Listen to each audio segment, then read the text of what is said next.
Raina Troy Hotline.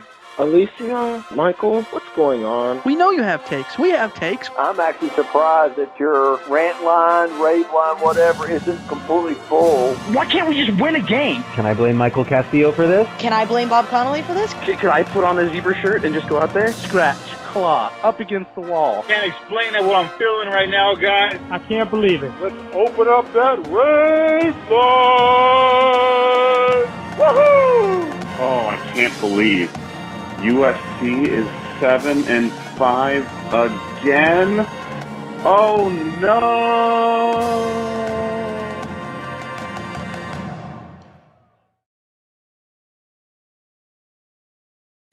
Hello, everybody. Welcome back to Rant Line Radio, episode 549, coming to you on Wednesday, July 31st. We're going to talk about Fall Camp coming up this week for the Trojans. We're going to preview it by walking through the depth chart, talking about some position battles and so much more, including a big 10 minutes on the Rutgers Scarlet Knights, our second to last Big Ten school to learn about here on Rant Line Radio. As always, you can follow us on Twitter at Rant Line, like us on Facebook, facebook.com/Rant Line. Be sure to subscribe to us on Apple Podcasts, Spotify, wherever you get your podcasts. We are there. Email address, rantoftroy@fansided.com, and our phone number, 818-643-7227, Second Whisper and Show.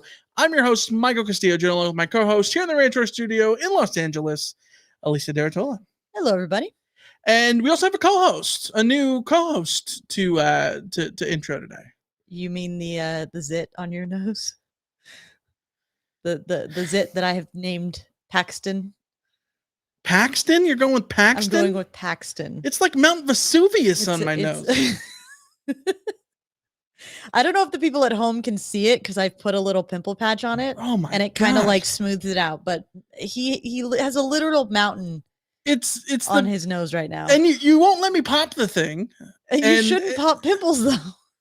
I mean, it's satisfying. It's satisfying. It's gross. Sure, but it's satisfying. And here I am, okay. Looking like a rhinoceros here with our new co-host Paxton. But yeah, I need some like herbal remedy, like I don't know, aloe vera. What did the like native peoples rub on pimples to get rid of them? Probably exactly what's on that pimple patch, which is just, I mean, that's fair. Some sort of is there ointment. Mint though? You think there's mint? I don't know. Maybe. I mean, like honey is supposed to be like a catch-all thing. I'm thinking mint because it reminds me of like Mint Mobile. Yeah.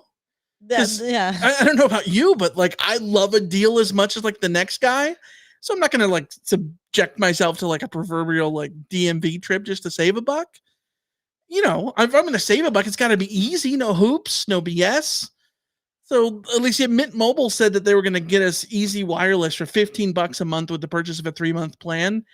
And sort of I didn't believe it, much like a pimple patch. I didn't believe that it actually could help, but it turns out it really is that easy to get wireless for $15 a month. The hardest part of the whole process, on hold, canceling with the old guys. Super easy to join Mint Mobile. Go to mintmobile.com/Troy, TROY. And there you'll see that all 3-month plans are $15 a month, including the ultimate plan. All plans come with high-speed data and unlimited talk and text delivered on the nation's largest 5G network. You can use your own phone with any Mint Mobile plan and bring your own phone number. Along with all of your existing contacts. You might want to take out your like exes and stuff though. Exes, family members you don't talk to, all those things. You might not want to bring them over, but you can find out how easy it is to switch over to Mint Mobile and get 3 months of premium wireless service for $15 a month. To get this new customer offers, get the new 3-month premium wireless plan for just $15 a month. Go to mintmobile.com/Troy. That's mintmobile.com/Troy. Cut your wireless bill to $15 a month at mintmobile.com/Troy. It's $45 upfront payment is required. The equivalent to $15 new customers on the first 3-month plans only. Speed slower, above 40 gigs on the unlimited plan. Additional taxes, fees, and restrictions apply. See Mint Mobile for details. There we go. We're all in. You are all in. on the Mint Mobile and the pimple patches. But Alicia, there's a lot to go on this episode because SC is all in on a big 5-star prospect. So let's get to the news, shall we?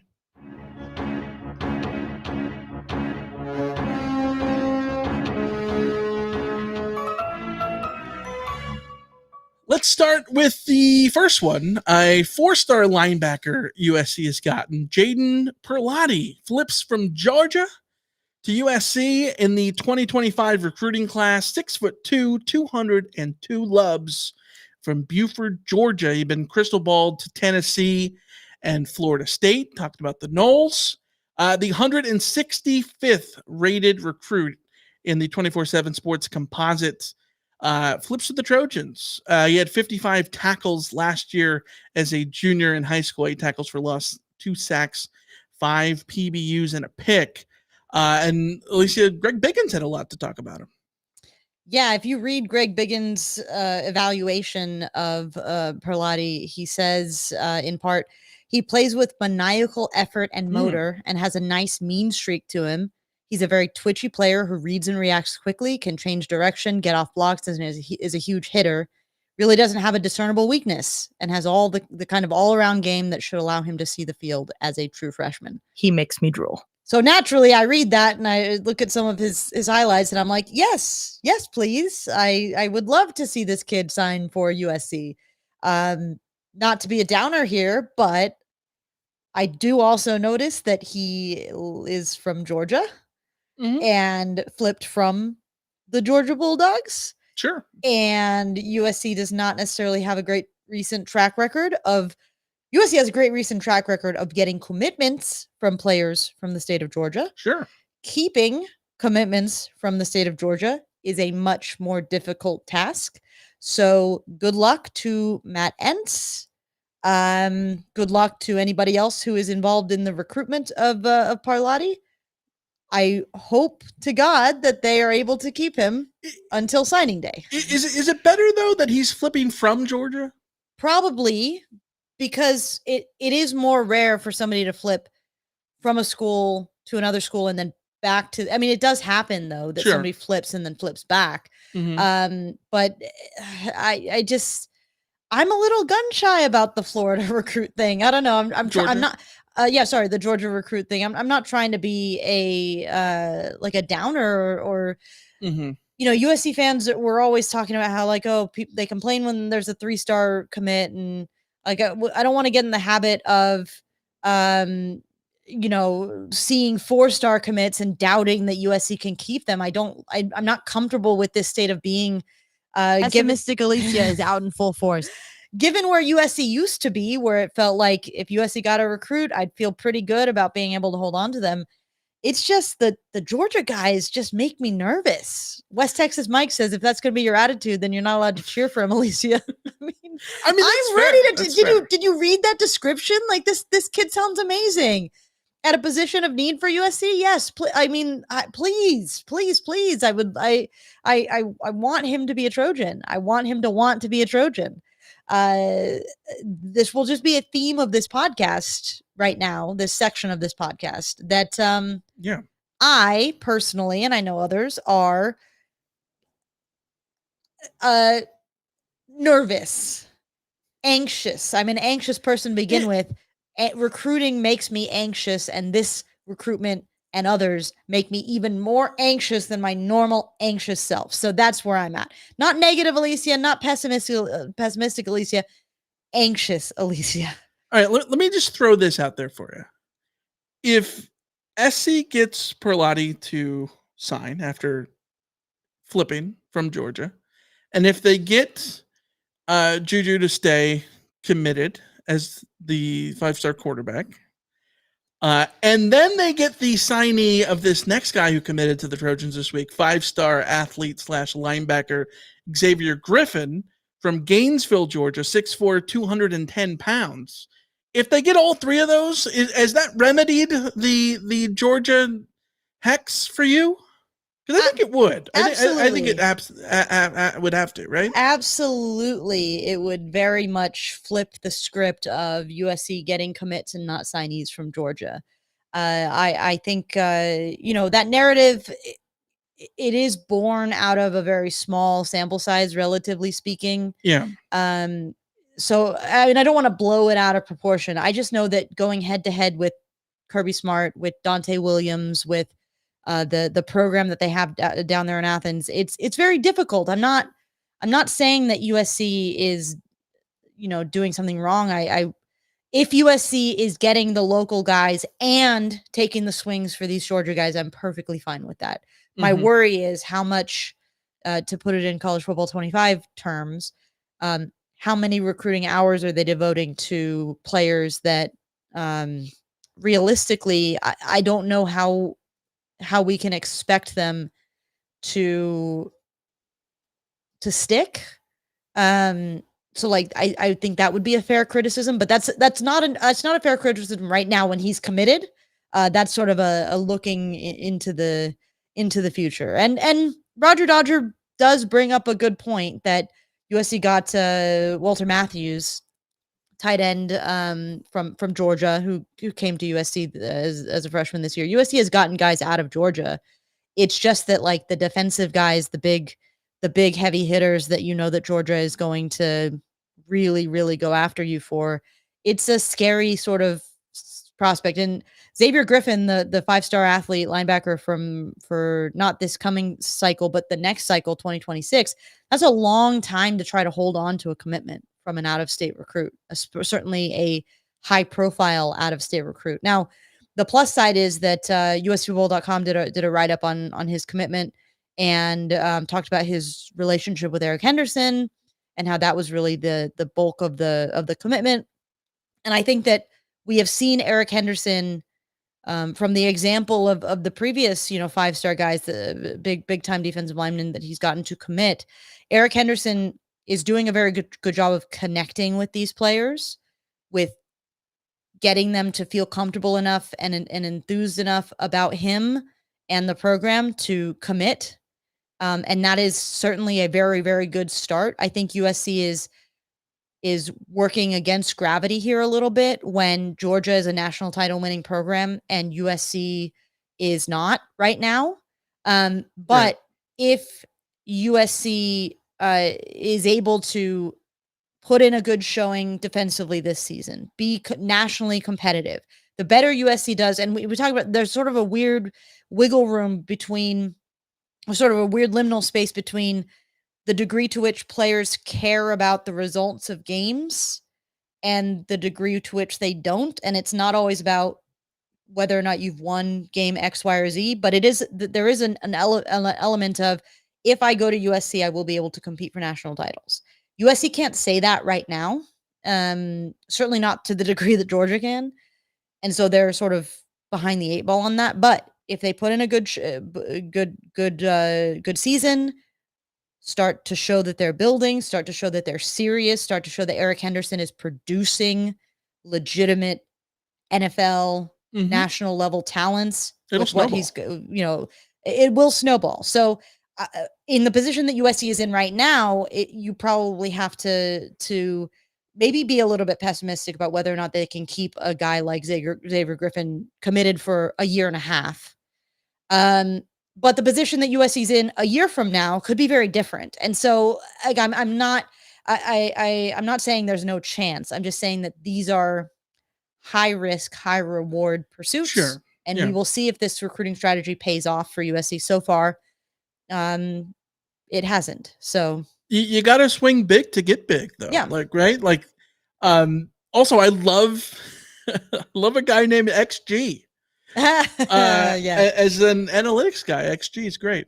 But I think the other thing there too is, yeah, SC has gone after a bunch of guys from Georgia, and they've not landed a lot of them in terms of getting them on campus, but they've also gotten a fair bit over the last decade when you consider Chuma Doga from Georgia, EJ Price. Okay.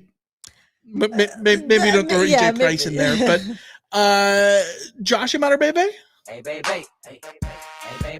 See, but you're talking about, and this is where Daniel the Imatorbhebhe? difference for me with Walter Matthews is, I think that USC has not necessarily lost the ability over the last few years, has not lost the ability to bring in high caliber recruits from SEC country on offense. I think USC has been doing that all along.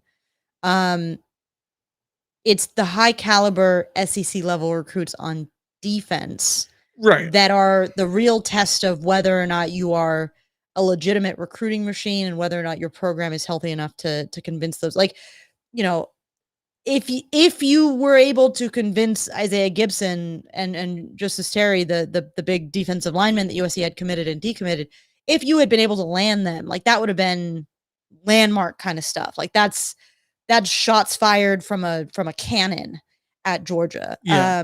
But I guess what I'm saying is, like, if you're able to you got to start somewhere, and if you're able to get these guys to stick, then that starts being able to not call Georgia a pipeline. I think that's a pipe dream or whatever. But you want Georgia to be. But you want Georgia to not be a pipeline, right? Like you want Georgia to be a fertile recruiting ground for you. Yeah, absolutely. And the more players from Georgia that you have that you bring to your roster, the more connections that you might have to future Georgia players who might see there are other dudes from my, town or nearby who I know or know my experience, and I can talk to them on a recruiting trip and find out how different is it out in California? Is it better? Is it worse? All that. Like I think there's what I'm saying is you can't get these guys if you don't try. Right. And Eric Henderson is something that he's saying is connecting with these guys, at least on the base level, which is, better than nothing. Yeah.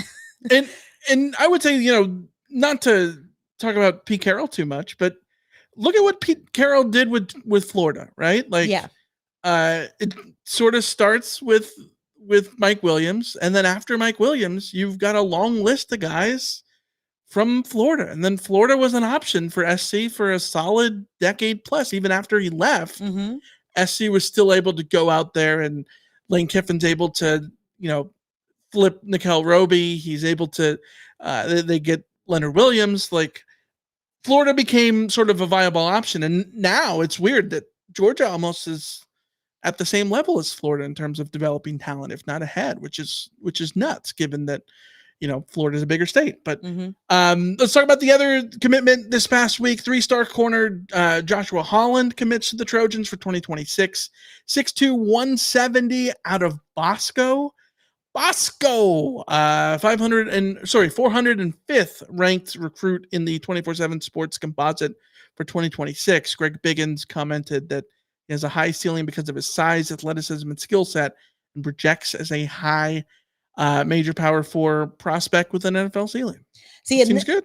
Yeah, absolutely. And this is the kind of, I mean, again, this is the kind of recruit where we say don't get hung up on the 3-star of it all, because you look at his profile that he's a two-way player. He could theoretically be a wide receiver. It seems like he's probably more likely to head towards being a corner. But Bosco is a place that USC should be getting the high major Power 4 prospects with NFL ceilings. All of them from Bosco should be coming to USC. So you got to lock this guy in.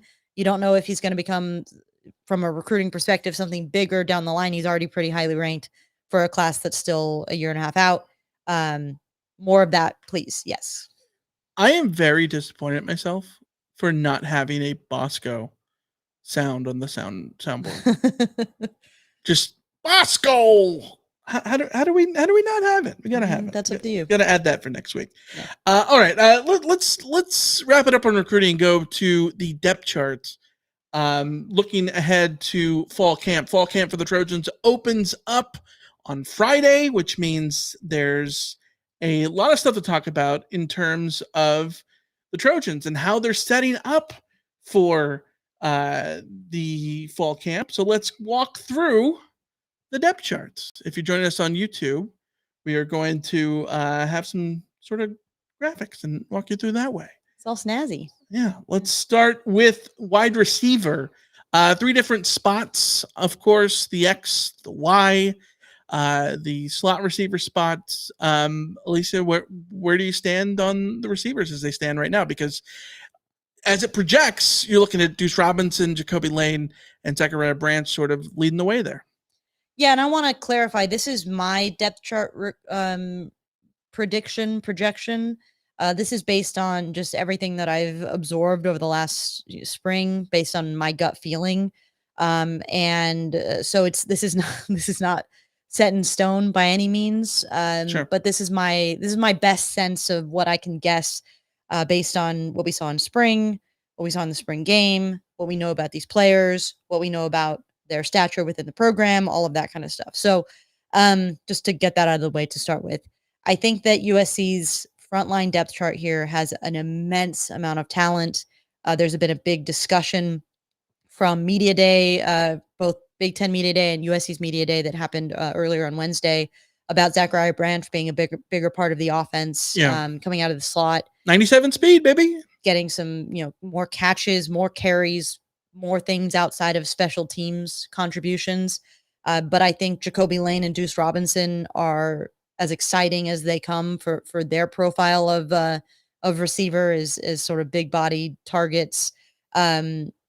You get Kyle Ford back, which is really good. It's going to be interesting to see where he fits in the lineup. Mm-hmm. I think Makai Lemon, I think a lot of people will say this. I know that one of our friends and listeners, Trent Goodrich, is big on Makai Lemon, and we all feel insulted by how low rated he is in College Football 25. But I think that if Zachariah Branch doesn't step up to become a true weapon in the slot, Makai Lemon, he may do that anyways. Yeah. I did want to highlight Kyron Hudson as somebody that Dennis Simmons, the wide receivers coach, highlighted during Media Day as a veteran leader who, the biggest thing about him is he's unselfish. Mm-hmm. And he highlighted how important he is in USC's screen game, how he does the dirty work, how he doesn't complain. He doesn't sort of, it's all for the good of the team. And I think that you need those kinds of guys in your receiving core.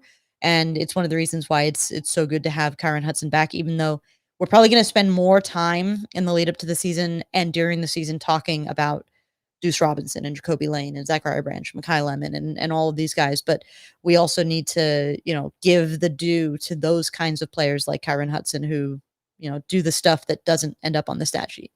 Yeah, Deuce Robinson switching to number 2 from number 19 is great because number 19 is a hockey number. But his name is Deuce. He was made exactly for number 2. He needs to be the number 2.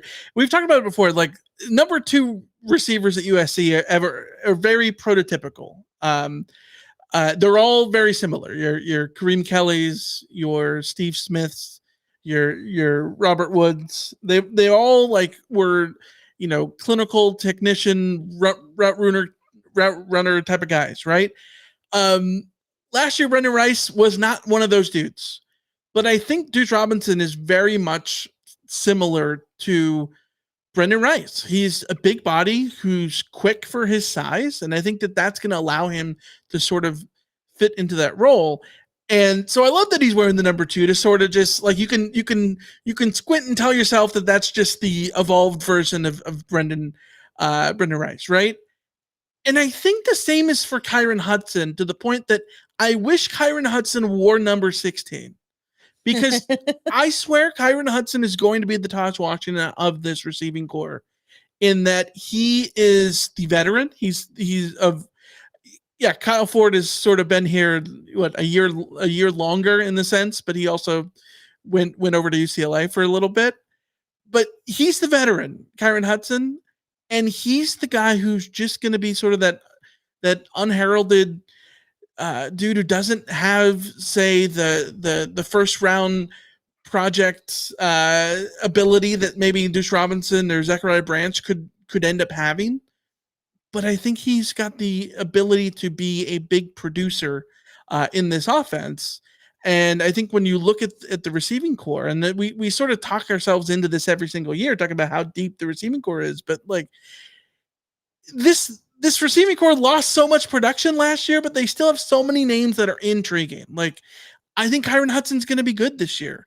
I think that Makai Lemon and Jacoby Lane, those are 2 guys that everyone expects to take a big step forward. And we haven't even talked about the 3 transfers: Jaden Richardson, Charles Ross, and Jay Fair. those three dudes, I think, come in with no expectations. And I think that that's kind of fascinating. Like, what can they, like, anything that they do feels like a bonus at this point, right? Like, Jaden Richardson from Tufts, Charles Ross from San Jose State, and Jay Fair from Auburn. Like, what can they do? Yeah, and I think it's good to highlight this group seems to have, to me, 3 tiers, not in a tier of ranking one over the other, just 3 tiers. One, super high potential young guys. Mm-hmm. Number 2, the old heads, the veterans, your Kyron Hudson, Kyle Ford. And then number 3, the transfers, who we have zero idea what they are going to be able to do in USC uniforms. Yeah. I wish I had a better sense of where in the pecking order any of these guys are, because as we talk later in later positions, particularly on defense, just as a quick spoiler, I have given priority in a lot of the depth chart or question marks to the transfer guy, because that's the shiny new toy. That's the guy that was recruited specifically to come in this year and contribute. Mm-hmm. I can't necessarily say that for these guys, not because they couldn't become big players for USC. I think Jaden Richardson is incredibly intriguing considering what he was able to do at Tufts. It's just he did it at Tufts, so we don't know how that translates. Yeah. But Charles Ross is incredibly. We might as well fit him in that Kyron Hudson, Kyle Ford category of somebody who is just incredibly experienced, has spent a lot of time playing football. Had a good game at the Coliseum. And had a good game at the Coliseum. We know that. So yeah, I think it's a very, very intriguing group, exciting group, under the radar group. And I think they have a lot to prove, and I think they will prove a lot. Yeah. Let's go to the next position group, the tight ends. It's pretty straightforward here. It's Lake McCree's job. He comes in as redshirt junior. Crazy to think it's already his 4th year. But the 4th year man, redshirt junior out of Texas, is in there. And after him, it's a whole bunch of sort of inexperienced guys that I think are ready and could be hungry to, play a role here. Cade Eldridge and Carson Tabarachi are jumping in. Carson Tabarachi transferred from Utah before last season. Brett sent us an email and said that his son won a Heisman with Carson Tabarachi and comes football 25. So like the sky is the limit there for the number 24 tight end. And then you have the 3 true freshmen, Joey Olsen, Walker Lyons, and Walter Matthews. And I have to say, if you told me to guess without like knowing what any of those 3 guys, what position they were, I would 1,000% say, yeah, those are tight ends. Those are some Joey tight end Olsen, names. Walker Lyons, and Walter Matthews are the most tight end names you have ever heard in your life. Are they not? Absolutely quintessential tight end names. Yes. And for the record, these are in the order that those guys are in is completely arbitrary.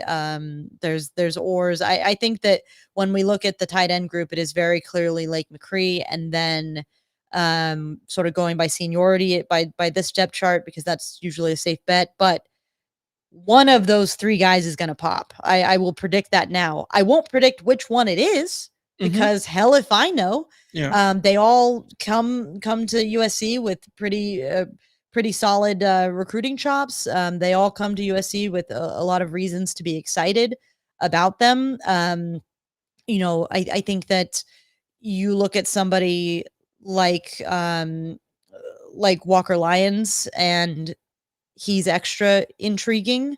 Coming off of his mission. Off of his mission. Was it Norway, I think? Yes, he was in Norway. Yeah. Coming off his mission, he had a long injury that kept him out of playing in high school. Yeah. So he hasn't actually played a ton of football in the last few years. So I'm very curious to see where he's at in his you seen he wasn't there at the end of a fjord, like throwing the ball around, throwing the old pigskin around.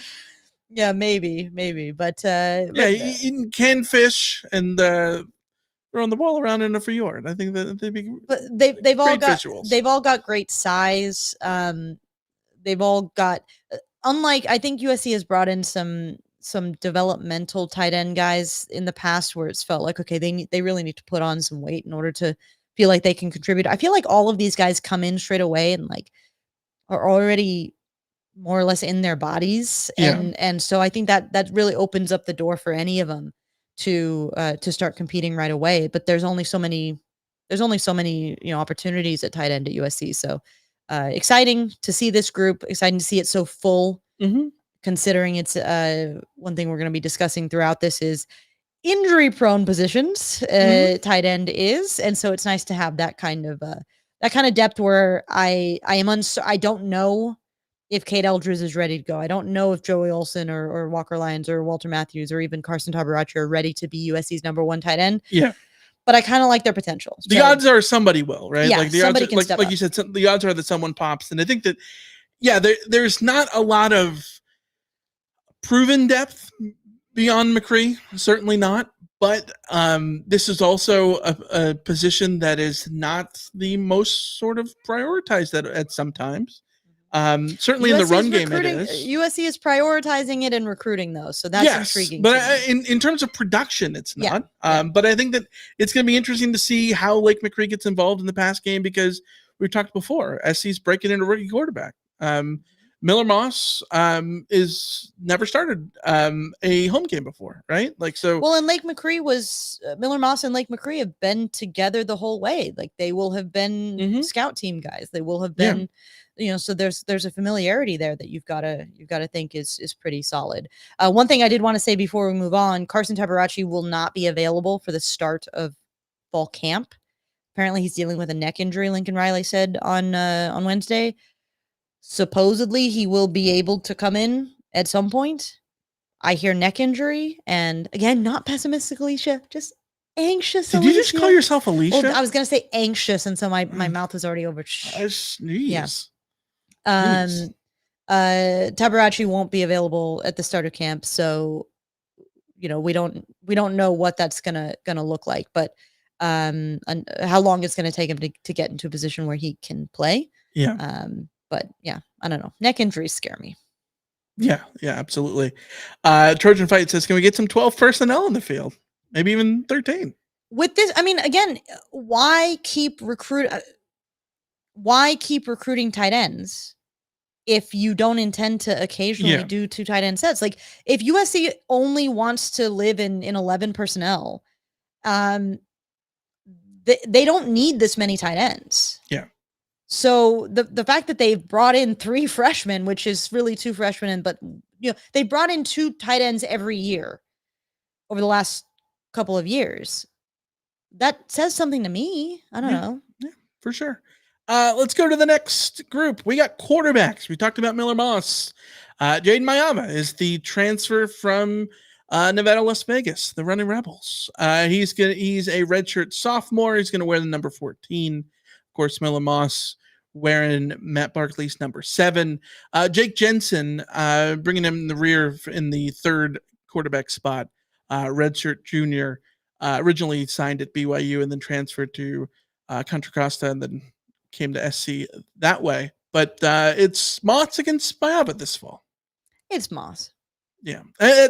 Given that he went to Media Day and all those things, it seems like it's Moss. Here's my, that is the biggest obvious neon sign pointing at this. It's Miller Moss. It's Miller Moss's team. It very much feels like that. If Jaden Mayava actually had a chance of, flipping over the structure and causing a real competition to break out in the fall, I feel like we would be hearing more chatter about it. We're not. And I don't know, I'm not going to draw a line between that and where Mayava's at. I'm going to draw a line between that and where Miller Moss is at. Because again, it is Miller Moss's team and it is incredibly apparent about that. This is college football. This is a sport in which every single coach is the most paranoid, not necessarily paranoid, but yeah, sure, paranoid, but like wanting, like secretive, right? Like every coach is secretive. Every single coach wants to, Rich Rod was famous for this. Nick Saban has done this.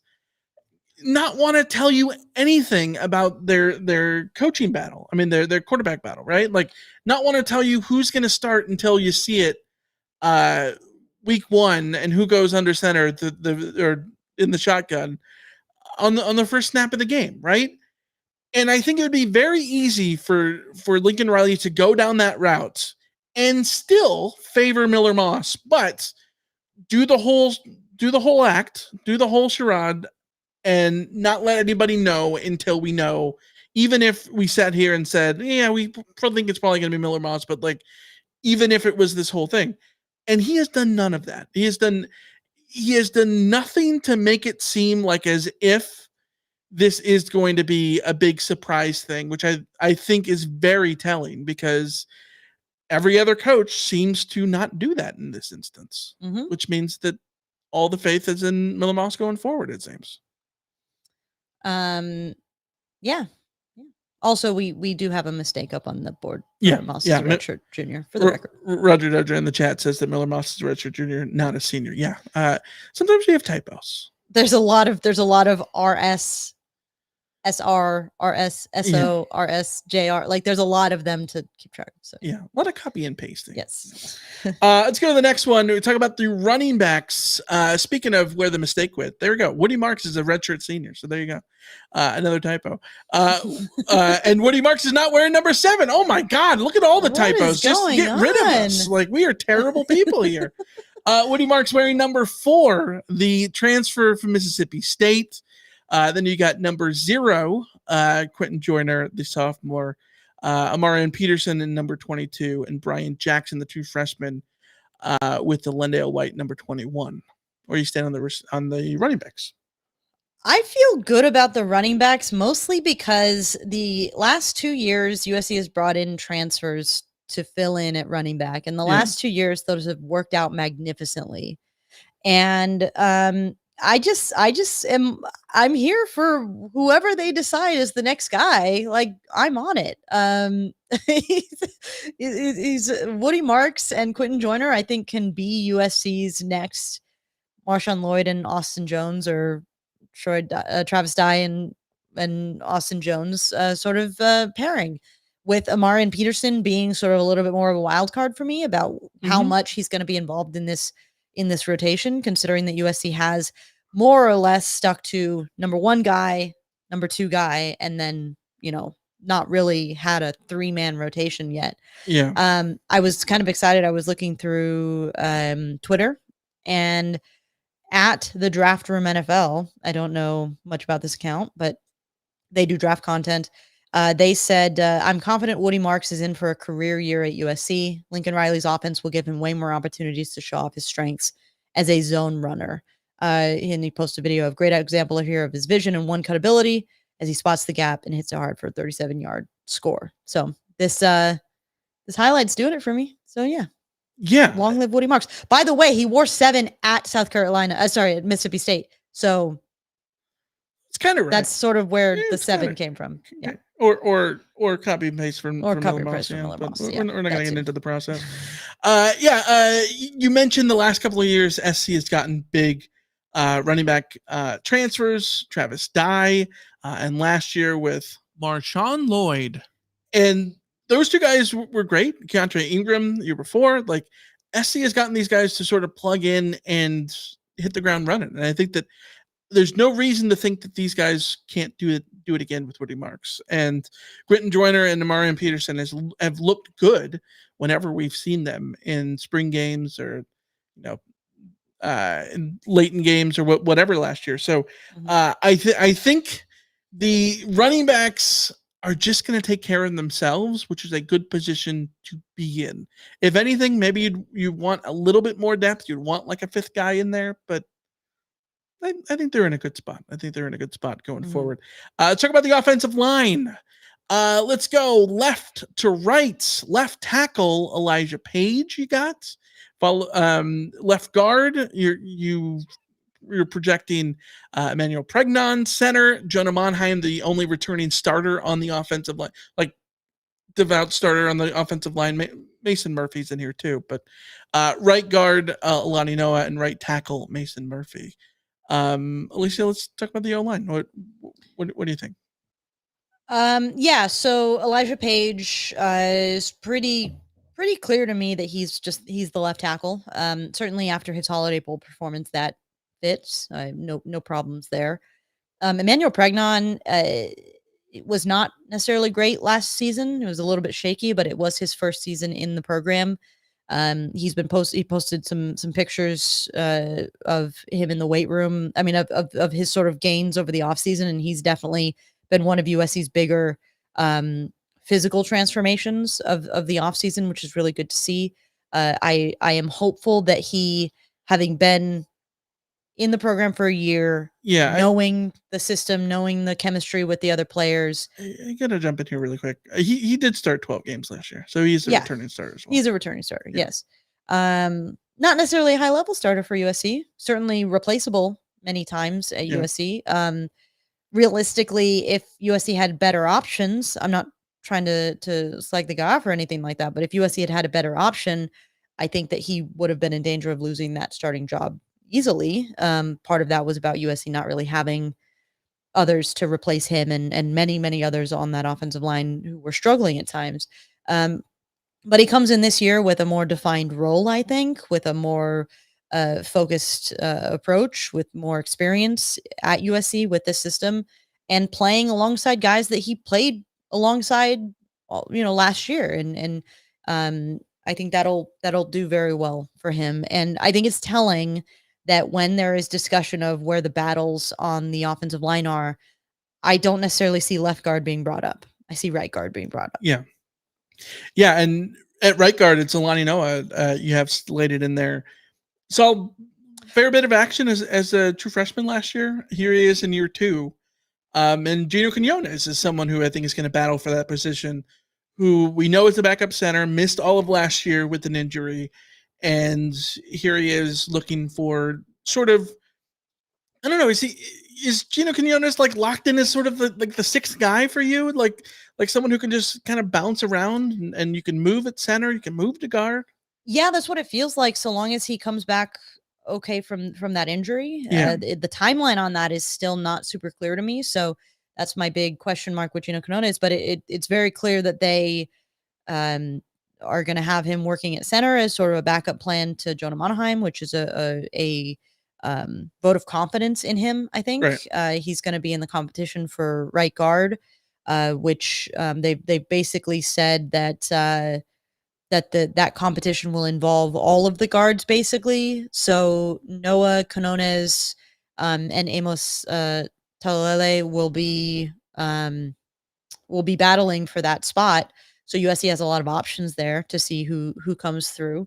And I think Gino Quinones, if he's healthy, I think you could pencil him in there. I think Alani Noah is certainly the more exciting talent, but a little bit of competition there would be good, I think, for USC in general. Yeah, absolutely. Let's go to defense. One thing to note, I just want to note before we move on, Elijah Page was talking up Tobias Raymond, who is, I have him at the backup right tackle. I think realistically he would be a backup left tackle too. We want to fit everybody on the chart for the record. I don't know that Justin Taonu is going to be USC's backup left tackle for the record. But it's nice to hear that Tobias Raymond, someone who was a developmental prospect that USC sort of brought in, is coming along, redshirt freshman, had a year in the program, could USC. What I'm saying is USC needs Tobias Raymond to break through this year, because the depth is not here. There is zero depth, and Tobias Raymond being ready to play and either challenge Mason Murphy for right tackle or be a solid left tackle backup for Elijah Page would be absolutely enormous for USC. You saw it last year too, with like Noah was someone who could step in there if he needed to as a true freshman. And here we are in year 2 and Noah's looking like a starter. And so Tobias Raymond's sort of in that same boat of like young guy, but you want to be able to rely on him. Let's go to the defense here. Talk about first of all, let's talk about the structure of the defense. Kind of bit of a question. If you look at what UCLA did last year, their depth chart, it was almost like a 5-2 kind of thing. What we're expecting and what you're projecting here is sort of a 4-2-5. So we've got 2 defensive tackle positions to talk about, 2 edge rushing positions that are edge, defensive end, listed as defensive end on USC's roster, but also UCLA listed outside linebackers for Danton Lynn's defense last year. Functionally, they're outside linebackers. Yeah, so we're going to talk about them in a minute before we get to the traditional linebackers. But let's start with the defensive tackles. Bear Alexander, of course, back, dipped his toe in the transfer portal for all of 12 minutes and is back. Kobe Pepe, Jude Abasire, and Carlin Jones right behind him at one spot you've got, and then the other one, Nate Clifton and Gavin Meyer, the transfers from Vandy and Wyoming, respectively, ahead of Elijah Hughes, Bula Balavu, and Keelan Miller. And I think this is an interesting spot because Bear Alexander is the proven guy here, right? But I really liked what I saw from Elijah Hughes last year as a true freshman. And then you add the experience of Clifton and Meyer. I think there's pieces here. I really do. If you listen to Sean Nua, he will tell you there's big pieces here. There was a lot of talk about about guys who are ready to step up and ready to really contribute. Eric Henderson as well, if you listen to him, that like of course they're going to sound like they're excited about this group, but like they're talking up the guys that are there in ways that kind of get me slightly excited.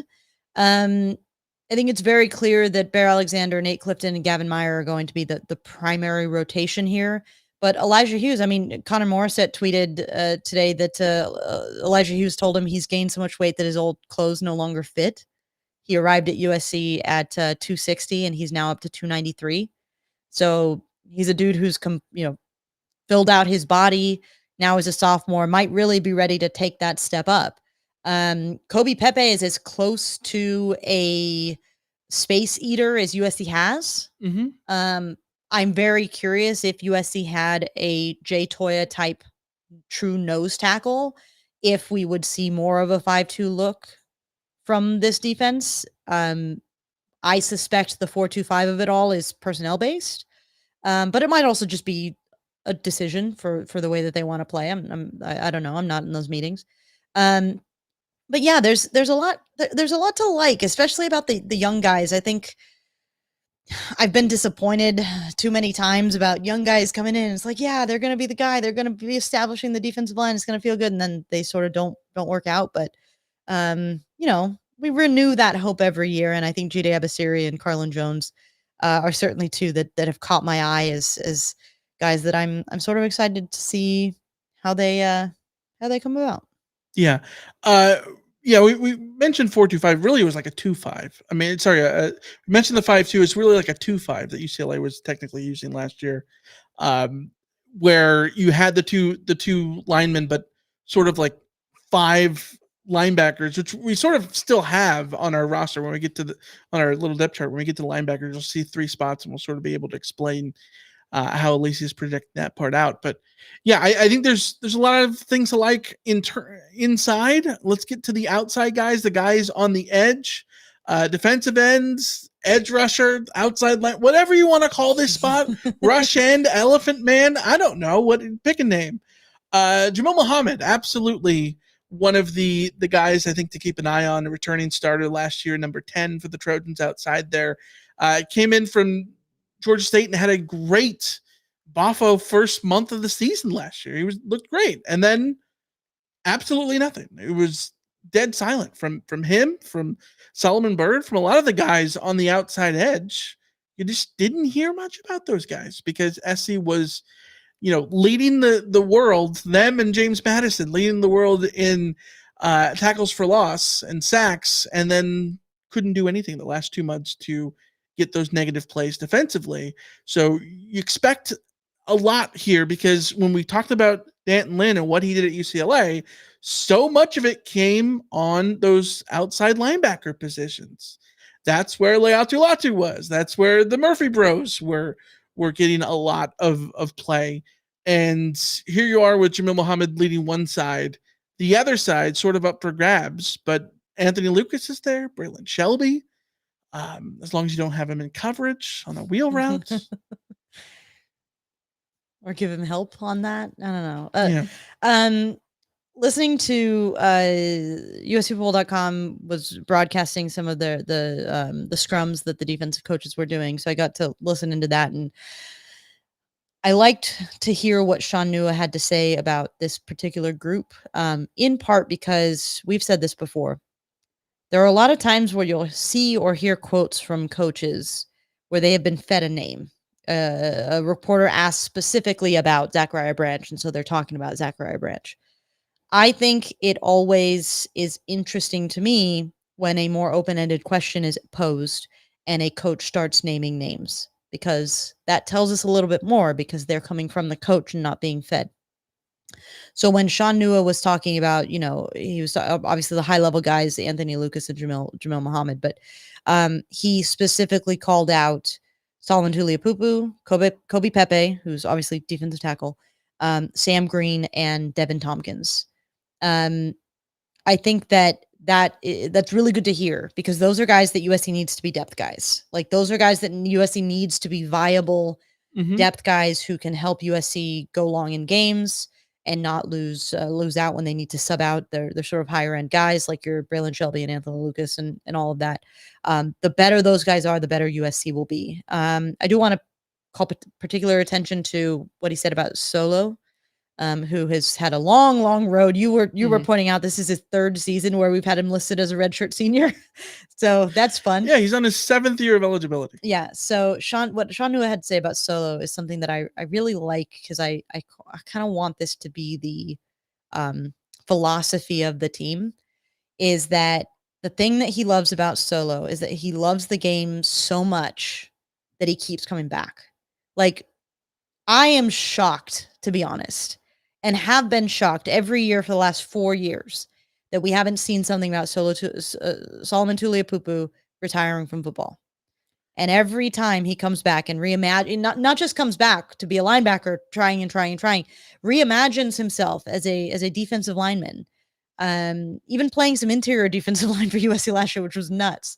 But so for Sean Nua, it's he loves the players that love the game the way that Solomon Tuliaupupu loves the game, and he's talking him up as somebody who's going to be not just a depth piece, as somebody who's going to be in there getting meaningful reps for USC. So that's exciting. It would be a great story. I absolutely would be a great story. Peak off-season sort of optimism going on Dodger here. In the chat says, "Don't say his name. It's bad luck."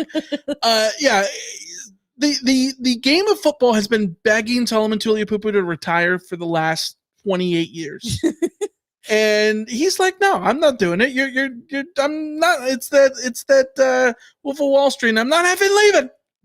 That's Solo. So still around. We'll see what he can do this year at defensive end / edge / whatever you want to call this spot. So I think this is the key spot for SC to get penetration in the backfield, get negative plays, get all of that. Let's talk about the sort of traditional linebacker spots. There's 3, because there were 3 listed on UCLA's depth chart.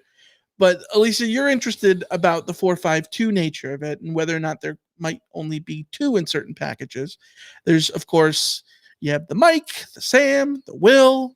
The Mike, led by Easton Mascarenas Arnold. I think is he the first guy on the team sheet on the defense for you? I think he might be for me. I think Kamari Ramsey is probably that guy, but I don't think he's far away, and I think he's definitely that guy in when we're talking about linebackers. I think that given SC's need at linebacker and the uncertainty around everything, USC has he instantly is the first one I think you ink in there as the starter somewhere, and middle linebacker sort of makes the most spot for the linebacker wearing number 4. Great to see a linebacker wearing number 4.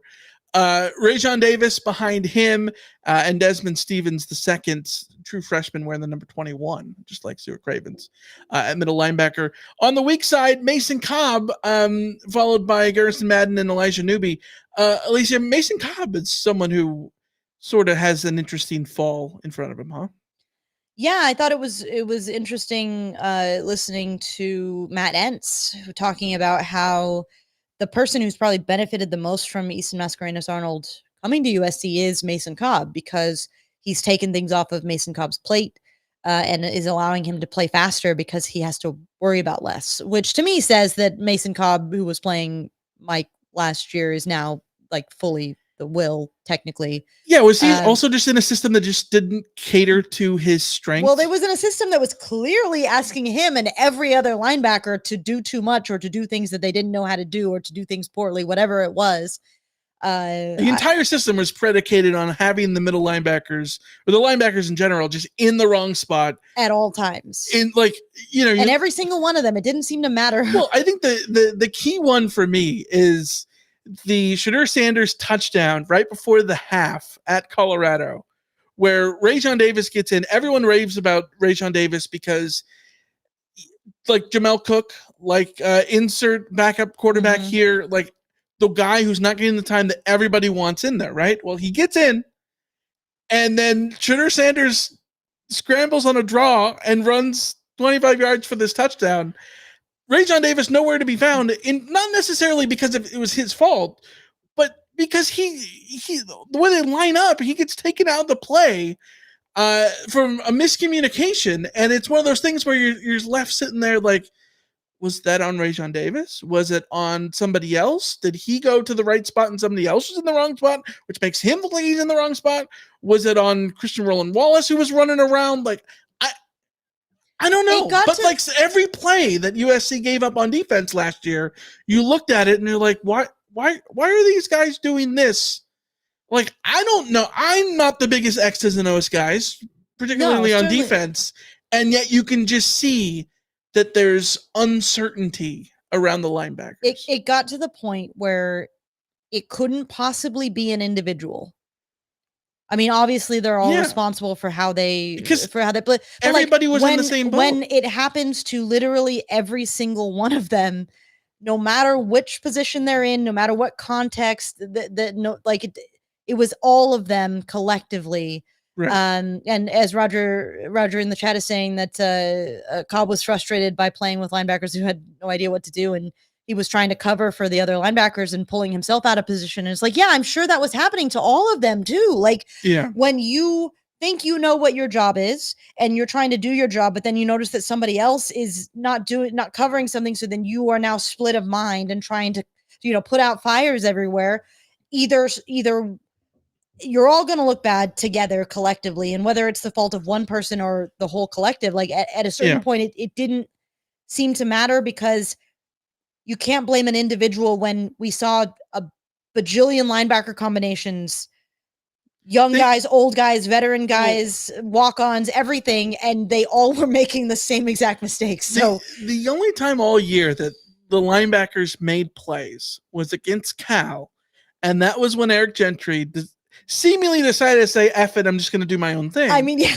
And yeah, and maybe that was had his best game as a Trojan. And maybe that was just the key, is that you just needed somebody to say screw it. And Trent brings up a good point. We remember pointing out that Eric Gentry on every single down would be screaming and pointing, and Christian Roland Wallace was throwing tantrums on the field, totally understandable, like just throwing his arms up and like going like, come on. So what a time to be alive. Time to be alive. So I'm very hopeful that this group will be more capable. Mason Cobb said, again from Connor Morissette, said that he's having fun playing linebacker again. And like, that's what you need to see. And now, granted, you'll always hear these kinds of things when there's a change and people are like, oh yeah, we're playing better than we were, whatever. It's the off season. Greatest spring of all time. Yeah. But I'm inclined to believe him, because I was miserable watching them play linebacker and defense all year. I can't imagine what being on the field, right? Or for instance, playing college football 25 right now, like I'm being transported back into my fall of 2023 mindset, because it's like watching Alex Grinch's defense. I am Alex Grinch. Can we talk about this for a second? I'm sorry to derail all this. So we're in a dynasty league, and we're playing on Heisman difficulty, which do not recommend. Alicia is staunchly opposed. And there is nobody more passionate about what happens in a video game than this woman right here. Like, when you're watching, we always say that Alicia is Cheryl from Remember the Titans, but like literally in the middle of this game, just she's playing her game last night, can't make a stop. Like it's 7-0, and she doesn't pick up a third down, and she's just F-bombs here and there and just going nuts. I'm like, you're okay. You'll be fine. You'll have another drive. You'll be fine. Yeah, but I can't make an effing stop, and it doesn't matter. Like, just completely underwater, drowning in anxiety and stress and all of this. I was transported back to November 2023, Michael. I was living out a nightmare. I was not in a good place, and it did impact my performance. So mental strength is key. I'm not a hypocrite. Like when I critique players or coaches for not having the mental fortitude to do shit, like I'm not a hypocrite. I know I don't have it all the time. So just breathe. So the other spot, the Sam, Eric Gentry, and Anthony Beavers, I think is an interesting one to talk about because Antonio Morales of The Athletic tweeted that Danton Lynn said that safety Anthony Beavers will continue to get some reps at linebacker during camp, which sort of begs the question, is the Sam spot going to be something that sort of is moved around a little bit? Can it become sort of like a rover spot? We've talked about before that Gentry is too slender to be a linebacker, too tall to be a safety, too whatever to be whatever position, right? Like too thin to be an end. Yeah, like is there an answer to make the Sam sort of this rover spot that flexes between a nickelback and a Sam linebacker? And is that like the Shaq Thompson, Stuart Cravens thing? Okay, maybe I'm of two minds here. My first mind is reading into Anthony Beavers playing linebacker exactly as you're doing. One of the linebacker spots, be it Anthony Beavers or Eric Gentry or however the formation is going to be set up, could just sort of be a faux, just a nickel look where your sort of your DB linebacker hybrids live. Mm-hmm. And Jalen Smith kind of fits into that as another, the versatility of which kind of hybrid backer, safety, whatever you're going to use in that spot, could get kind of interesting. Yeah. My second mind is, Alicia, don't think too hard about this. Depth at linebacker is so damn bad. They just need a body. The same way that I think like Chris Thompson was a linebacker, because they take whatever safety is big enough. And Anthony Beavers was always somebody that we talked about who was a little bit more of that tweener kind of guy. So it sort of fits, but like it could really just be, don't overthink it. They just need another body, and Anthony Beavers is that guy. Yeah, Anthony Beavers is breathing. Yeah. He's got a couple of legs, a couple of arms. Yeah. It could be. I think the interesting thing when you talk about depth is I think Easton Mascarenas coming in and the change in scheme, I think gives me some optimism for what this linebacker core and the defense as a whole, obviously, can do. But I think the scary thing when you look at this depth chart that we have on the screen right here is there's literally no depth. Like there's 3 guys with starting experience and a 4th rotational guy in Rajon Davis. And after that, you're talking about unexperienced Garrison Madden, true freshman, and Stevens, Walker, and Newby. And Beavers, the guy who he could be just out of position as a filler. Like you said, maybe that's a way to get him on the field, or maybe that's just a body. Like the depth here, this is not the position group that can afford to have an injury, have a suspension due to a late hit or something like that. Like it's thin, man. It's very, very thin. And they're gonna have to sort of work. Like this is where the freshmen come in. I am not expecting guys like Elijah Newby and Desmond Stevens and Jane Walker to be immediate contributors. I don't think USC wants them to be, but you know, who knows? Maybe one of those guys steps up and gives you more of that depth. But Yeah. I don't know that I can necessarily look at this lineup and depend on that quite yet. But as Trent in the comments is saying, this sort of hits exactly what my sort of, you know, galaxy brain thinking was. Bigger guys for the power teams like Rutgers and Iowa, more athleticism for LSU, Utah State, Wisconsin. And not to get ahead of ourselves, but I do think it's interesting that we all sort of agree that Jalen Smith is USC's number one nickelback, but Danton Lynn called him a true defensive back and said that this is from Shotgun Spratling, that they challenged Smith, who was the Trojan starting nickelback last season, to learn the entire defense because there could be weeks where he plays corner and weeks where he could play safety, which to me is like, well, when USC is playing Rutgers and Iowa, maybe it is Eric Gentry who is your nickel because they don't have the athletes, you know, at receiver, or not going to be out there with, you know, with spread sets, for you to need somebody like Jalen Smith at nickel. You can sort of say, okay, we're going to have you in at corner or safety because we're going to have, you know, our alignments are going to be different. There feels like there's opportunities for a lot of versatility with these linebacker positions. That's basically what I'm getting. You know what it reminds me of is the defense in 2016, which was the 4-2-5 under Clancy Pendergast, where sort of the pivot in the defense was the nickelback position, where Ikeli Ross was in against certain defenses or certain offenses, and Leon McQuay was in against other ones, and you could pivot back and forth. Keely Ross sort of more of that strong guy. The corner more as a strong safety type nickelback, and Leon McQuay as a deeper, more like pass coverage guy. Yeah, like it was like a free safety nickelback and a strong safety nickelback. And you were able to change the defense that way. And hey, I won SC the Rose Bowl literally with Leon McQuay getting those, I would say 2 picks, but the 1 pick at the end of the game. Yeah. So let's get to the DBs. A lot of DB spots. Obviously, it's college football. Nickel is the name of the game. The cornerback spots are interesting because transfers. The Carlos Nicholson from Auburn or from Mississippi State.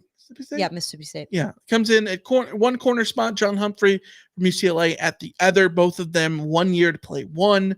And then at safety, you have Kamari Ramsey from UCLA and Akili Arnold from Oregon State, and Jalen Smith at nickelback. And this is one of those things where, you know, you look at USC's returning starters and you look at any list. And this is why I think that I like the number of returning starters, because we've always talked about that as a talking point to get ready for seasons forever. When we talk about the Big 10 minutes in a few minutes, talk about Rutgers, I will mention how many returning starters that they have, right? Because that's just a number that we talk about when we're talking about college football every summer. But I think this is a prime example of why in this day of college football, that number means nothing. Because you look at USC's secondary, and of the 5 guys, SC returns 1 starter. But if you did career starts among that starting 5. Look at the secondary. Nicholson, Humphrey, Ramsey, and Arnold were all starting games last year. Mm-hmm. And you look at USC's defense, 10 of the 11 spots were players who were starting games last year. So yeah, we can look at it and say, well, you know, there's only like 3 returning starters, or whatever the number is. But really, 10 of the guys were starting games last year. The only guy who wasn't was Anthony Lucas, and he's a 5-star talent. Yeah. So, like, we can sit here and say that the defense needs to prove things, and they do, because they need to prove that they took a step forward from last year. But I think when you look schematically, everything is going to be different. And I think when you look at in terms of experience, everything will be different, in part because they have so much experience. And luckily for, SC's case in this instance, Humphrey and Ramsey already know the system. Like, you don't have to, like, those are nice guys that you can sort of plug in who already know the system. And it's not like they're learning something new like Mason Cobb was last year when he came in from Oklahoma State and had to learn the grid system. So here we are with a defensive backfield that is absolutely loaded with talent and experience. Jacoby Covington, another guy who started games for USC at corner, and there he is, and probably going to have to split time with Nicholson at corner, right?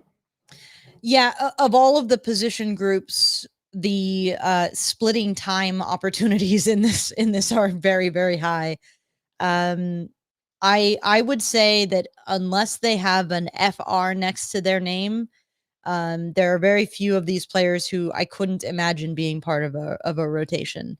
The safeties alone, I think there's going to be a great push and pull between veteran experience and young potential and excitement, because thinking about it, like, I think that a year ago, 2 years ago, if I had told you that Christian Pierce and Zion Branch were not slated to be starters at USC by 2024, you would think that something had gone wrong with them. And that's not, I mean, Zion Branch's injury certainly doesn't help him, but that's not really, when Christian Pierce was also dealing with an injury last year, it's not really the problem for them. It's that, the veterans that are in front of them, it's just hard to unseat them. I think the ideal for USC right now is that one or both of them take Bryson Shaw essentially out of that rotation. That should be the goal for me from USC's perspective. No offense to Bryson Shaw, but the ability of those other four is just on a different level. And coaches love Bryson Shaw, and he works hard, and he clearly builds their trust up. But I want to see Akili Arnold and Kamari Ramsey being subbed, supported by Zion Branch and Christian Pierce by, with a quickness. Yeah, I absolutely. I think that's a good way of looking at it, especially when you look at all the talent here. Like, I think if you're Bryson Shaw, it's going to be difficult to get on the field. And if Bryson Shaw gets on the field, I think this is the time, and not to, besmirch his ability or anything like that, but like, if he gets on the field this year, seemingly it will be 1,000% because he proved that he is the guy for it, which I think is the best case scenario, because the critique on him in Ohio State, not the critique, but like the little footnote on all of his production in Ohio State was, yeah, but everybody was hurt. That's why he had all those tackles. And then when you look at his ability to be productive at SC, it was kind of because nobody else was standing up either. Yeah.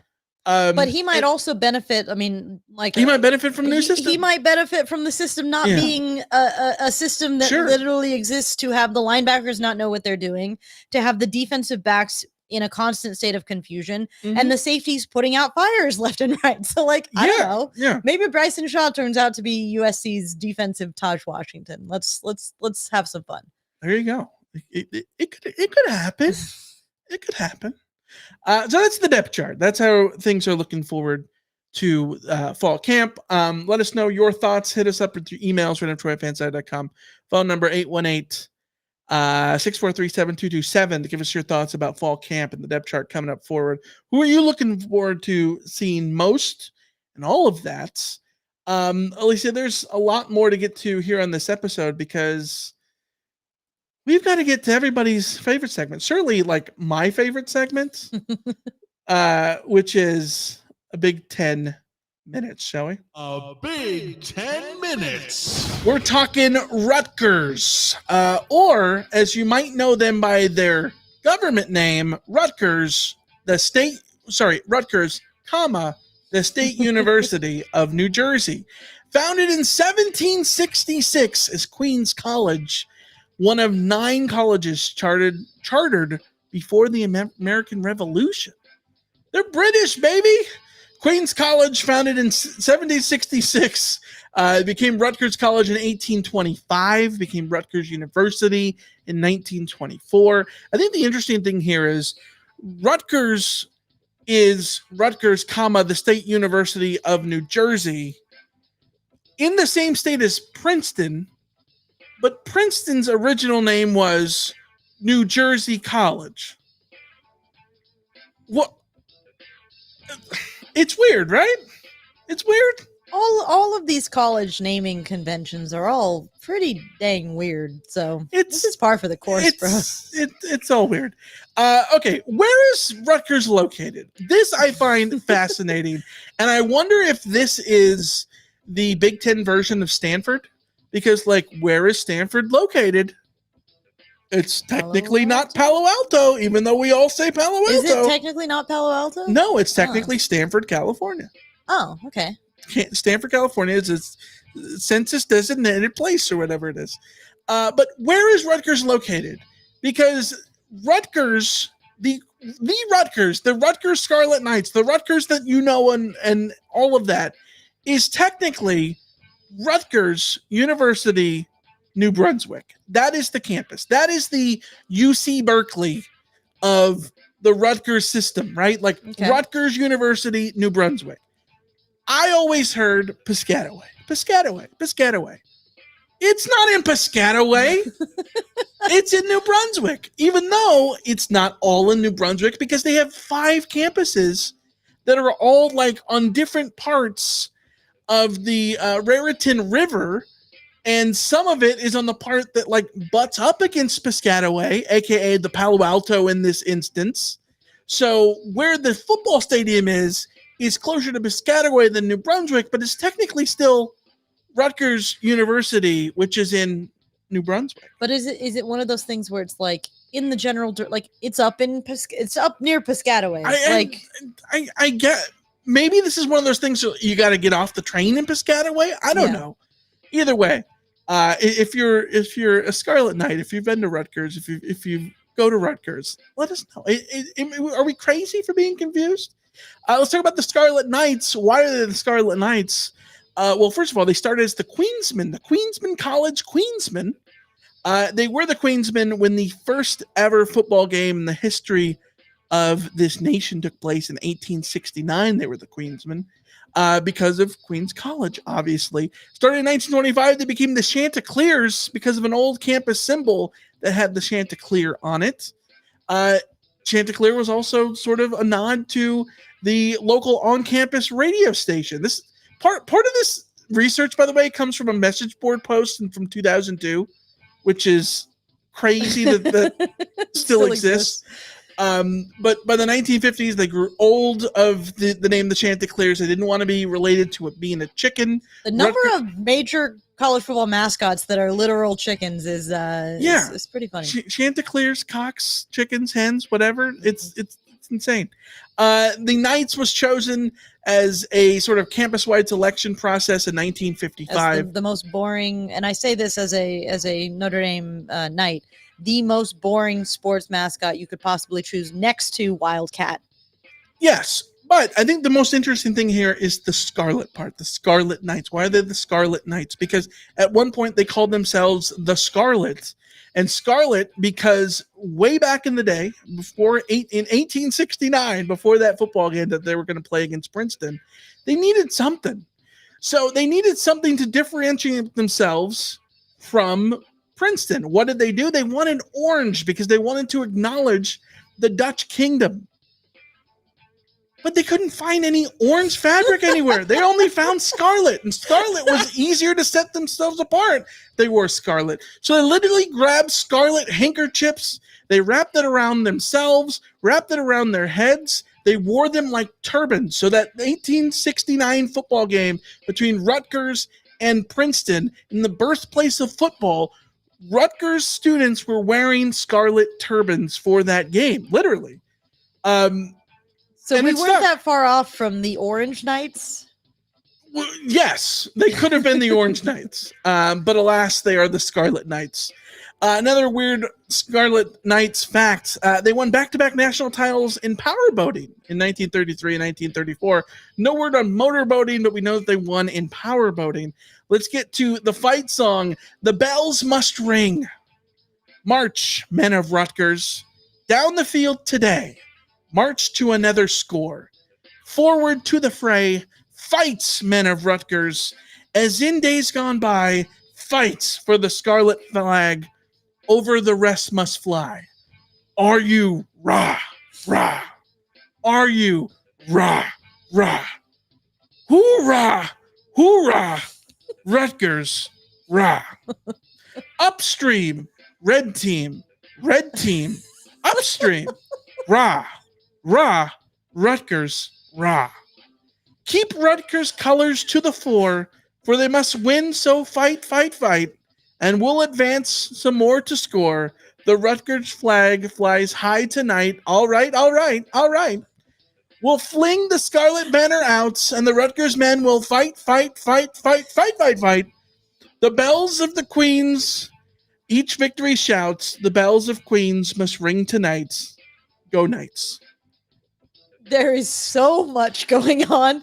That was one of each of the Big Ten fight songs that we've had all put together. That was a smorgasbord of fight songs. It had it all in there, and the only mention of Knights was at the end of the just Go Knights. My favorite Shoehorned team in. is Upstream Red Team Upstream. Like it's that's incredible. That's poetry. It's incredible. Notable Rutgers alum. How about Dr. Michael S. Gottlieb, the first physician to identify AIDS? That was important. Good Needed guy. to be figured out. You are the second, the Oba of Benin. The ruler of No, not technically a ruler. It's like a religious head of thing. It's very complicated. I read the Wikipedia page about this. I did not understand. Okay. He went to Rutgers, the current one. He's the 40th one since centuries. He's the 40th one. He went to Rutgers. Bernard Marcus, the founder of Home Depot. Bill Rasmussen, the founder of ESPN. Chef Mario Batali. Hey. Like everyone's seventh favorite food TV host. My Chemical Romance guitarist Frank Iero. Of course, one of the greatest actors of our generation, James Gandolfini. Callista Flockhart. Wow. Did I say Flockhart? You were saying Fartheart. Jeez. Callista Flockhart. Put Callista some respect on her Flockhart name. From Ally McBeal. Where were you on Ally McBeal? Never watched it, to be honest. It wasn't for me. And Larry Charles, the Seinfeld writer. And my favorite, Tom Amansky, creator of the Tom Amansky instructional videos. Just ask Major League superstar Fred McGriff. I'm so impressed with the instructional videos by Coach Amansky that I've given them my full endorsement. Oh, yeah, baby. I wanted that thing so bad, and yet I never did. I never got my grandma or anybody to buy it. There's some good Immaculate Grid pulls. Joe Borowski, Eric Young, Todd Fraser, NBA Commissioner David Stern, all from Rutgers. Rutgers, we got a minute left here. Rutgers is the birthplace of football because of that first ever game in 1869. They've never won a national championship since. That was the only one because there was one game between Rutgers and Princeton, which they won 6-4. It was based on the rules of the England FA's 1863 rule book for association football, making it more appropriately the first soccer game in America, to the point that the USsoccer.com recognizes that as the first soccer game in America. That's incredible. And yet it's the birthplace of football because that's what we've considered it to be. They won 6-4. The first American-style football game really came in 1875 between Tufts and Harvard. Greg Schiano, of course, is the head coach of Rutgers. He had big success early on. They were 9-0 in 2006, got up to number 7 in the AP poll. Ray Rice, Kenny Britt, Devin McCourty. They went 7-6 last year and won the Pinstripe Bowl over Miami. And this year's expectations, 9th in the preseason Big Ten poll, and the 16 returning starters. That's it. There we go. Barely. That's Rutgers. Barely. You flirted with disaster there. I also have to admit something here. A true shame that I've been thinking about for like the last 5 years, and it keeps me up at night still. There was a Reddit thread on RCFB that said, "What is your favorite dumb nickname for a team in your conference?" So, like, you know how like people say Cal with the K, with the F between UCLA, or all those things that you see on message boards, right? Yes. Somebody said Buttgers. Buttgers. And I swear to God, Apparently I'm 7 because that's hilarious. I read the entire thread and got almost to the end before I realized that that was about Rutgers and not about the Badgers. Because when you look at it, look at Buttgers, it looks like Badgers. You don't need to even change when you the say it out letters loud, of it sounds like you Buttgers. You just put a dash, Badgers. Sure. So there we go. All right. Let's get to the mailbag, shall we? You've got mail.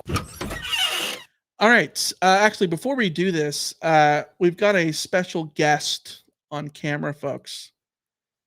Welcome to our fourth host, Jesse, who is finally in front of the camera. Okay, can we give some background on this? We changed the location of Jessie Cam so that she could stop hiding from the Jessie Cam, because we had it on her bed and then she would just lay behind the Jessie Cam. And so we rearranged some things and pulled it back so that we'd have a better view. And this dog, true to form, has been laying with only her ear visible for most of the podcast.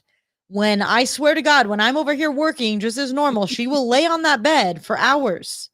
But when we're podcasting, the moment the camera turns on, Jesse just gets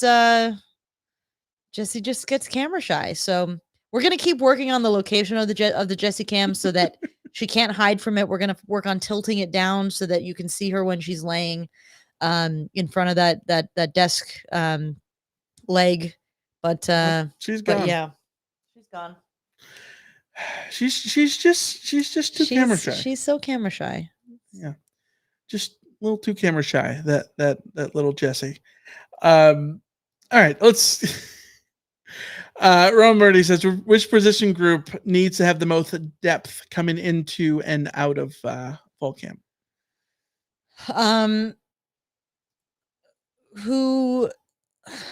Well, I mean, ideally you'd have depth on your defensive line, because I'd say defensive line over offensive line, because ideally you want your starting 5 to play every game, the vast majority of snaps, and just be a 5. Your defensive line, you want to be able to almost platoon if you can. And so having a lot of depth on the defensive line could be a really quality depth. Yeah, is a big advantage to. I mean, that's part of why teams, big hitters in the SEC, the Georgias and Alabamas and all that, so they have a lot of quality depth on the defensive line. They can stay fresh, and when they sub out, they are subbing in good players.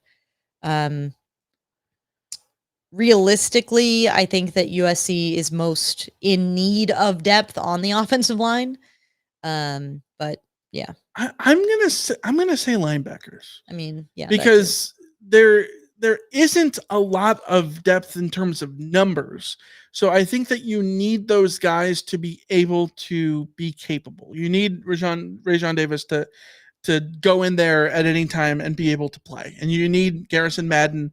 And if you could have one of the true freshmen in Newbie, Stevens, or Walker be able to come in and rotate somehow, I think that would help a lot. Obviously, there's a lot of veteran presence there in Cobb, EMA, and Gentry. And I think that's going to end up, if those guys stay healthy, those guys will get so much more playing time than anybody else there. But if Rajon Davis makes it a foursome of that group, that's a very good thing. And if one of those other guys can expand the rotation to 5 or 6 at linebacker, that makes it even better. So that way you can weather when someone inevitably gets a targeting penalty and is out for the second half against Penn State. You know what I mean? Yeah. Like you got to be able, where SC has so much depth at DB that like DB is the one spot where like obviously you're not rooting for injuries and knock on wood this doesn't actually happen, but if there was a season-ending injury at DB, it's the one spot where you can absolutely live. Yeah. Because you've got the numbers and because you've got the experience there. And ideally you'd like every position group to be that way. But linebacker just basically feels like the polar opposite of that, of that to me. Let's go to a question from Sagar. If we beat LSU, then what's this conversation about the team? If USC beats LSU, a lot of people are buying stock in USC. Is the way I see it. I think that USC beating LSU would be would propel USC up, up towards the top 10 of polls. I think it would be a real marker that USC would be setting first and foremost, because in order to beat LSU, your offense will have had to be competent enough, run by Miller Moss, enough to convince people that no, okay, Lincoln Riley's offense is going to be fine without Caleb Williams, and your defense especially will have to be pretty darn good. And if USC answers those questions defensively that early, I think a lot of people are going to jump on the train. Yeah, looking at the Athlon preseason top 25, LSU is 11, SC is 22. Realistically, if SC wins that game, I think those two teams swap, right? I think what it does, and this is weird, but hear me out. I think that if you beat LSU, you give yourself a lot of breathing room to not have to worry about what happens in Ann Arbor.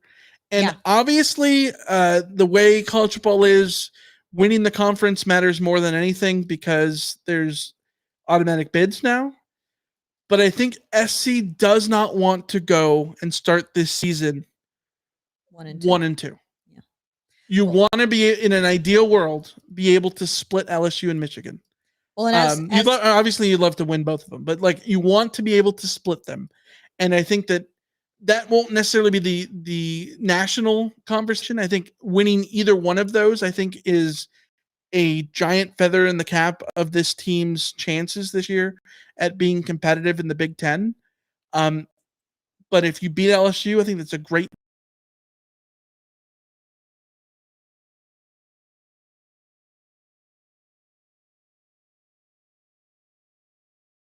start. And it makes, when LSU and Florida State played, these last couple of years, like those games were ugly and gross on a Sunday.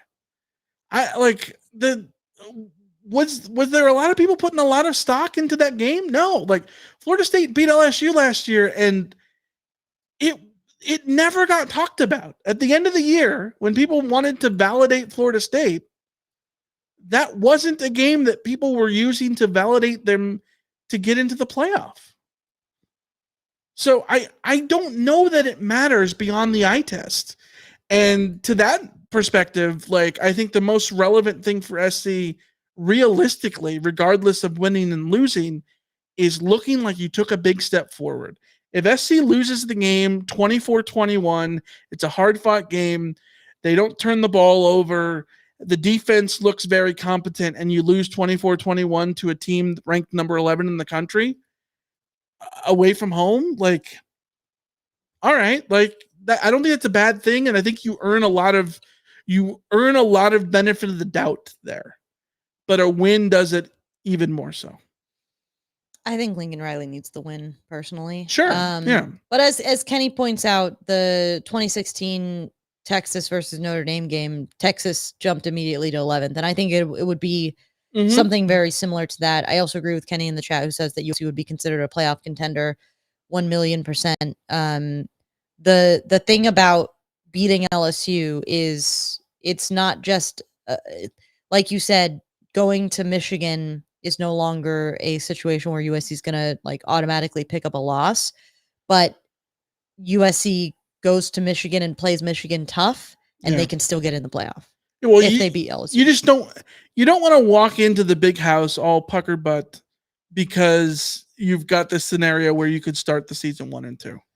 Yeah, but I mean, 100%, yes. But Trent points out that in the chat, depends if LSU finishes better this year. LSU having a horrific defense didn't help FSU in a playoff conversation. Yeah. Yes, that is true for sure. But we're talking about sort of shorter term. College football is a it is a what have you done for me lately kind of evaluations that happen early on in the season. Right. And I think that realistically, if USC beats LSU, the likelihood is that regardless of what LSU is this year, USC probably does pretty well across the schedule. If USC is capable of going to Vegas and beating LSU, then I think USC is capable of going through their season and winning a lot of games. And if USC goes through the season and wins a lot of games, then USC will be in the playoff conversation by the virtue of that. I think I'm sort of drawing that line. Yes. But I also think that we need to temper expectations in the sense in the sense of finding out what this team is. Because I think we will learn what this USC team is with how they play against Wisconsin, how they play against Penn State, yes, how they play against Nebraska, how they play against Rutgers. Those are 4 teams that SC, maybe save for Penn State, probably will be favored at home. And they are teams where if you look impressive against teams that are relatively in your tier in the conference, you are putting yourself in a position to compete for the championship in the Big Ten, get to the championship game maybe or whatever have you, right? And be competitive in the conference. Where I say that that's relevant here is we've spent the last 15 years talking about the importance of the Stanford game for setting the tone in September. And how many times did it come out that was a false narrative? Mm-hmm. When SC would lose that game and end up having a great season. SC would win that game and not have a good season. Stanford would look good in that game and then not be that good. Stanford would look bad in that game and then end up being great. But there was a rivalry element to that. Sure. That sort of created a... But I'm just saying, you're right. There was a rivalry element. But I'm just saying that, the LSU game, I think we need to temper our expectations of getting a concrete answer for what this team is. Beating LSU does not mean that USC is... good or bad. No, I think it means USC isn't that bad. Sure. If USC loses to LSU, there is a universe where USC is just bad. But if USC beats LSU, regardless of what LSU is this year, if USC beats LSU, that means that USC is at a base level a decent football team. I'm not saying USC is a national title contender, although that will be part of the talk. Right. Not necessarily saying that USC will even be guaranteed a playoff spot.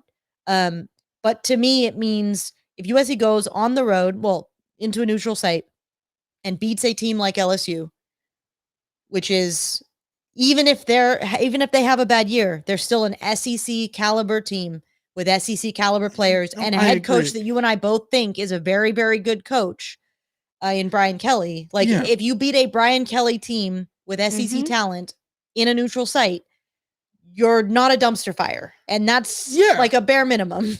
For sure. I'm just, and Kenny makes up a great point. If LSU puts up a bunch of points, it doesn't necessarily mean that the defense is bad. Oh, yeah. I think that's the important thing, too.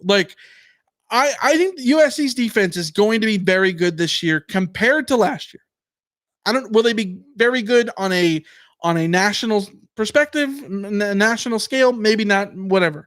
But I think there will be good compared to last year. If nothing else, because of the talent they have on defense, a lot of proven guys that have been all over the country and starting games for very good defenses. So I think they will take a big step forward defensively. However, we have to remember this is college football. Teams win 38-35 games are normal. Yeah. SC could win or lose week 1 38-35, and it could have no relevance to how good the defense actually is.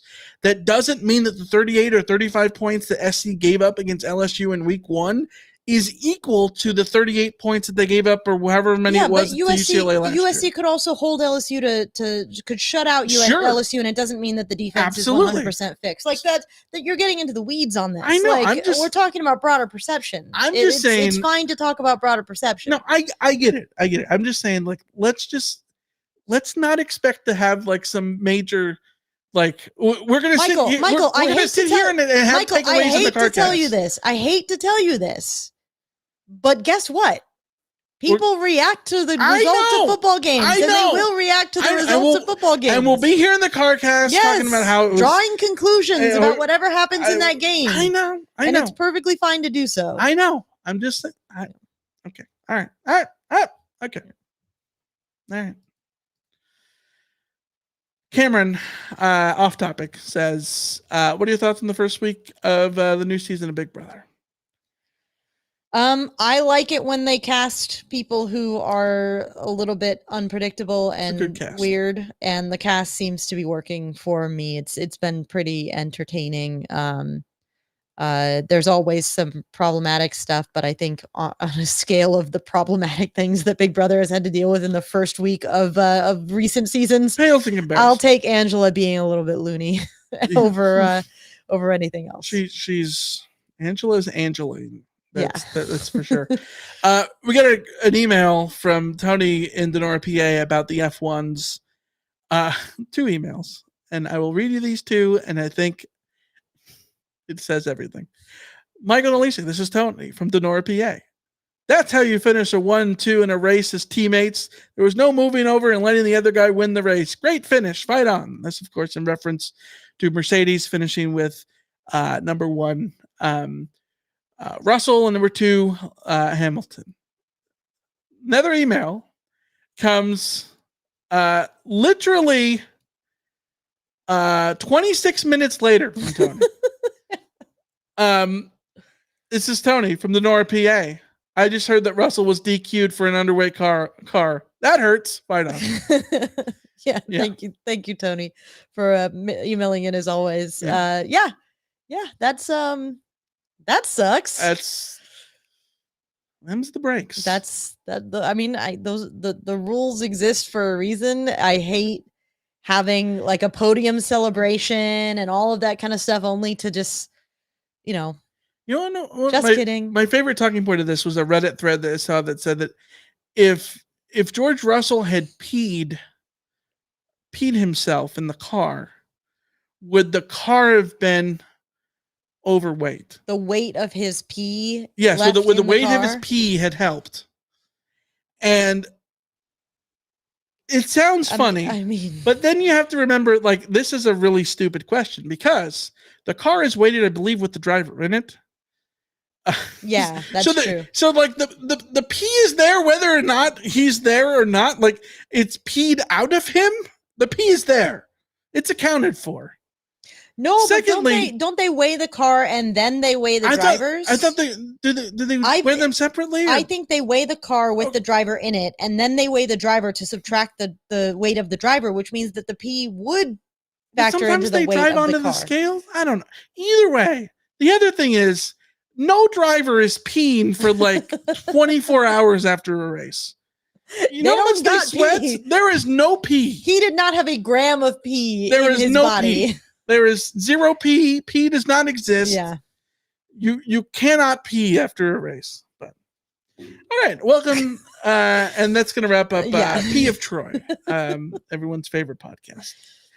West Texas Mike says now they're fighting. Jesse is now in prime Jesse Cam position. So we can leave you guys with Jesse Cam. Oh, there she goes. There she is. She found the one spot where the table leg is, so she could put her head behind it, though. But there she is.